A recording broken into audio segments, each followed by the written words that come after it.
गीत संगीत के दौर चल रहल बा और इस सुंदर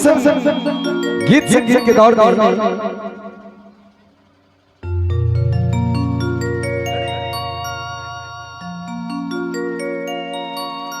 तो नमस्कार प्रणाम सब भोजपुरी सुने वाला श्रोता भाई भाई के सब लोग इनके प्रणाम बा। हम सचित राजा के तरफ से पंडित टीम जे बिहार के माध्यम से और बड़ा ही सुंदर गीत संगीत के दौर चल रहल बा और हमारा एकदम म्यूजिशियन हमार साकिब खान भाई एकदम मौजूद बानी पूरा टीम के साथ तई कहत तनी कैसे भैया हो कि आज पहिला मिलनवा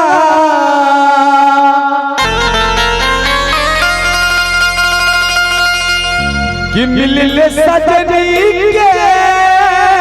सजनवा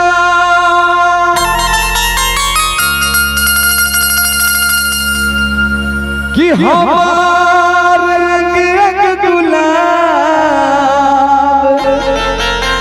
नियन खिलल बा बदनवा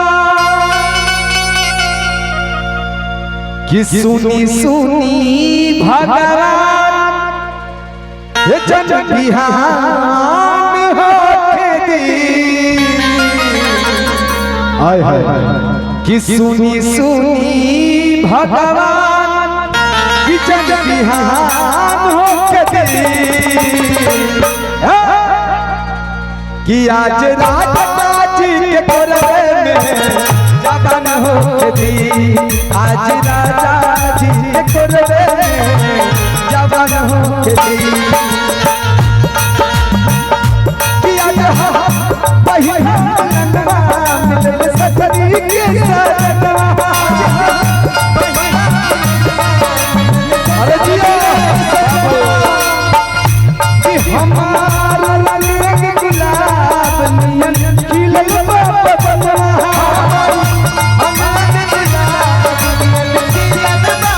सुनी सुनी भगवान जग बिहान होके दी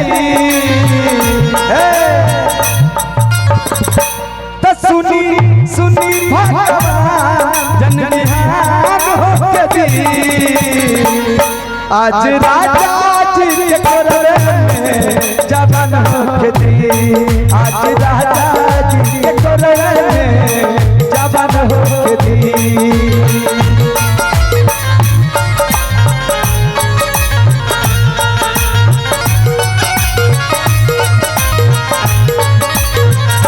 भैया दीवाना दिल हुआ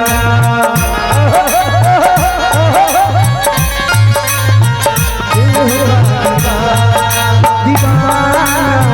दिल हुआ दीवाना नजरे झूमे आए झूमे गाने लगा नशा मैंने अभी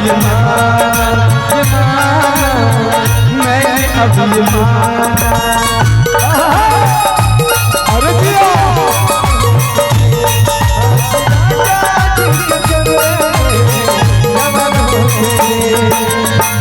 और भैया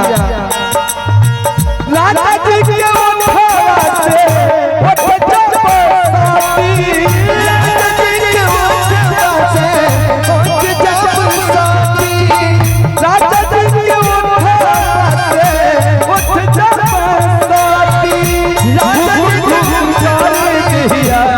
दिलवा के बाती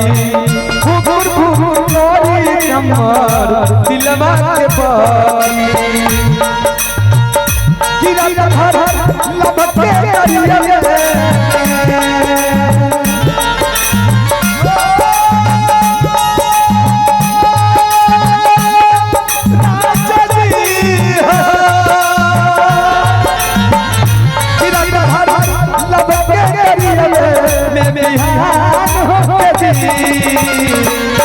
आज राजा जी के कोरवे में जवान होके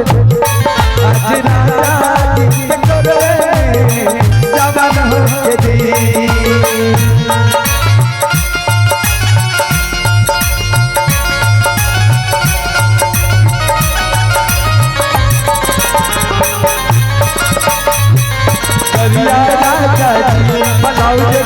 सरिया राजा जी बनाओ रे गोरिया राजा जी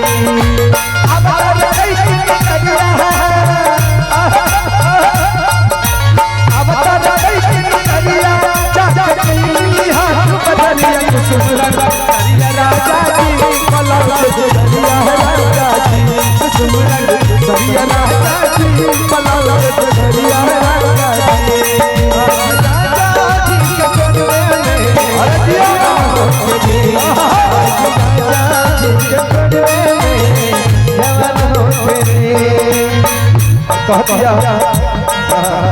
पहला हे भगवान जब भैया जी हम सती हैं तो रोआ के गनाई जब वो हमरा छुई है एहसास करते ये बहुत हक्का रोआ के गनाई पिया मोरा जब उठाई है रोआ के गनाई पिया मोरा जब उठाई है रोआ के गनाई पिया मोरा जब उठाई है भोजपुरी जियरा जुरई है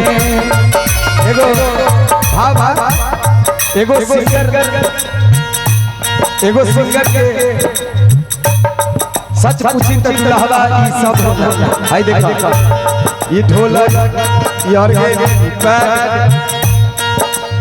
यही से कहत थानी कैसे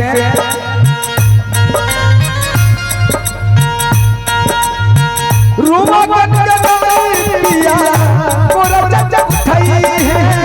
रोमा कट पिया मोरा जब उठाई है और इस सब म्यूजिशियन भाई हम सुंदर बजई है सब म्यूजिशियन भाई सुंदर बजई है सब सुंदर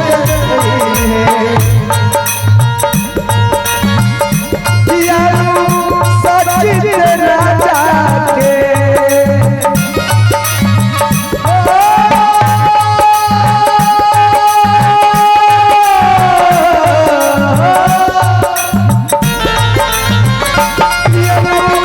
सचित राजा के परेशान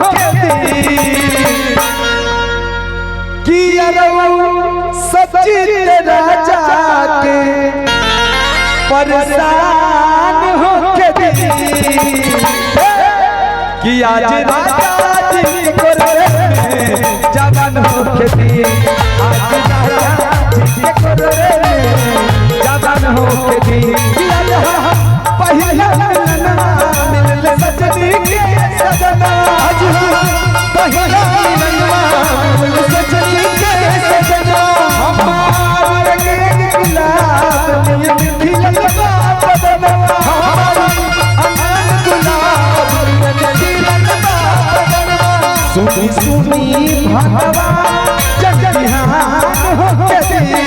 सुनी सुनी भगवान जग बिहान होके कि आज राजा जी के कोलरे में जवान होके दी आज राजा जी के कोलरे में जवान होके दी आज राजा जी के कोलरे में जवान होके दी आज राजा जी के कोलरे में जवान होके दी आज राजा जी के कोलरे में जवान